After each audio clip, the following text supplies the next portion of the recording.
নমস্কার, আমি doctor Krishnendu Khan, pediatric consultant, Vivekananda hospital, Durgapur. আজকে আমরা কথা বলবো কমপ্লিমেন্টারি ফিডিং। সমস্ত প্যারেন্টদের মানে একটা জিজ্ঞাসা যে বাচ্চাকে কীভাবে আমরা খাবার শুরু করব। প্রথম কথা, আমরা খাবারটা শুরু করব 6 মাস বয়সে, এবং এই 6 মাস থেকে আমরা ইনিশিয়ালি অল্প অল্প করে দিয়ে, আমরা যেরকমভাবে বলে থাকি দিনে 2 থেকে 3 বার মোটামুটিভাবে আমাদের টার্গেট থাকবে ওই 100 গ্রাম মতো খাওয়ানোর। এটা আস্তে আস্তে বাড়াতে হবে। প্রবলেম একটাই যে এই খাওয়া দাওয়া সম্বন্ধে প্রচণ্ড মিথস আছে। আমি আজকে ডিসকাসটা মেনলি মিথসগুলোকে ভাঙার জন্য।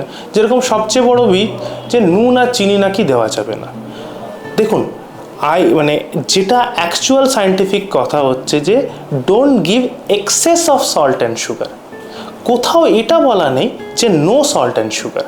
সো আমরা পরিমাণ মতো অল্প করে সেগুলোও অ্যাড করতে পারি 1 by 1। সেম উইথ আমাদের বাকি যে খাওয়া দাওয়া, যেরকম অনেকেরই থাকে ননভেজ আইটেমস অনেকেই বলে থাকে যে 1 বছরের পরে দেবেন না। এটাও একদম ভ্রান্ত ধারণা।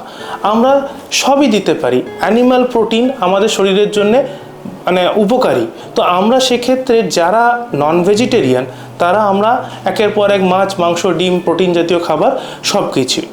বেসিক্যালি আমাদের একটা ব্যালেন্সড ফুড বানাতে হবে, এবং এই ব্যালেন্সড ফুডের একটা পিরামিড হয়, ফুড পিরামিড, যেটার বেসটা ফর্ম করে হচ্ছে সিরিয়ালস, মানে এই ভাত, রুটি, এই মুড়ি, চিড়ে, হোয়াটএভার।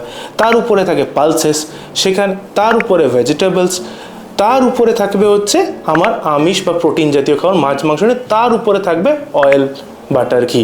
সো বাচ্চার খাবারে অয়েল, বাটার, ঘি ক্যালোরি বেশি দেবে, সেটাও ইম্পর্টেন্ট, আমাদের অ্যাড করতে হবে। Nonveg items, animal protein add করবে, সেটাও অ্যাড করতে হবে। সল্ট অ্যান্ড সুগার, সেটাও আমাদেরকে অ্যাড করতে হবে প্রয়োজন মতো, but not in excess. Bulk should be found by cereals and pulses. This all are add on to it.